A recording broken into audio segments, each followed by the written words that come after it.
гости на 9 септември да си честитим празника, който се честваше официално до преди 13 години.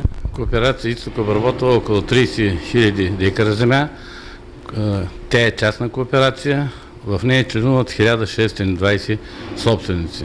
От 11 септември 2003 година е назначена Общинската избирателна комисия и първите регистрации започнаха на 12 септември.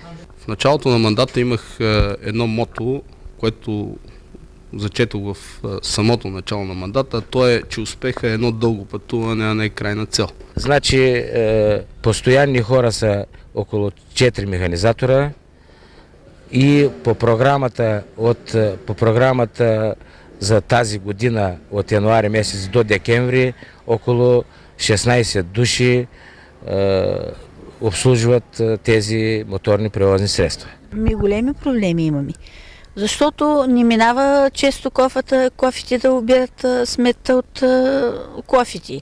И хората се чудят къде да го сложат и го хвърлят по улици. Не хвърлят буклука и много зле сметопочистването. И се създаде общинска функция сметопочистване и чистота с главен специалист, моя милост. И от 2001 година до настоящия момент общинска функция чистота изпълнява дейността сметопочистване в града и в приходящите към града, къмпинг, Добруджа, рибарско селище, предприятия за добив на нефт и газ обслужваме и всички други вили и лагери. Гостуваме в кабинета при доктор Нанев в Шабла. Доктор Нанев започна учебната година. Как стои въпроса с имунизациите? Успявате ли да обхванете всички ученици в Шабла, включително и децата, които са в детската градина? С учениците нямаме общо взето проблем.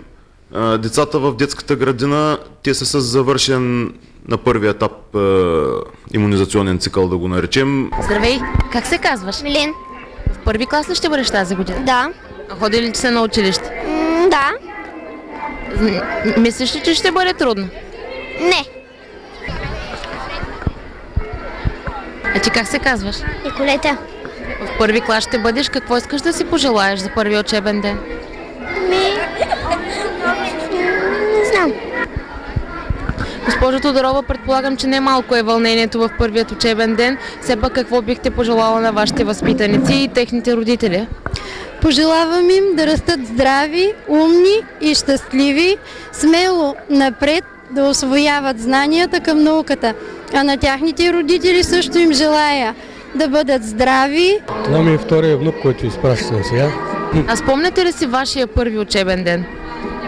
Да, спомням си. Въпреки че съм бил малък, аз си спомням първия ден. Ние бяхме на едно село, Граничар. Учителката ни се казваше Анка, много добре си спомням. И вие изпращате първокласници днес? Двама набрали. Две момчета, близачите Филип и Ивайло, които за първи път пристъпват училищния праг и страшно се вълнуват. Дори почти са разплакани. И вие се вълнувате като гледам? Аз също. Вълнуващ ден.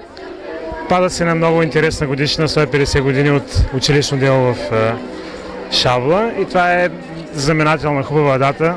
А вашият първи учебен ден с какво сте го запомнил? Първият ми учебен ден го запомних, че беше изключително слънчев, приятен и много ме вълнуваше това, че започнах нов живот с нови другарчета, с нови приятелчета. Вие сте дългогодишен учител, начален и един от първите директори на училището. Коя година бяхте директор? До 1947 година.